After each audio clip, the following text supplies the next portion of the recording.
green chemistry, so to speak, in school. And I think the thing that is maybe underappreciated, in part because I think most people don't know how things are made, but the additive manufacturing, digital manufacturing, Industry 4.0, all this, green chemistry, so to speak, in school. And I think the thing that is maybe underappreciated, in part because I think most people don't know how things are made, but the additive manufacturing, digital manufacturing, Industry 4.0, all this stuff, whatever you want to call it,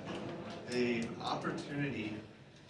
for global energy savings when you can send files over the internet instead of sending parts halfway around the world 6 times before your iPhone's fully assembled is really massive. So about 30% of global energy is used to move stuff around. And so I think this is something where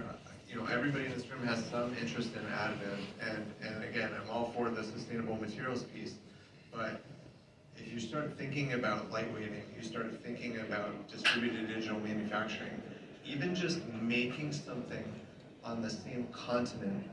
as where the end user of that product is could save 10% of global energy. So this is something that's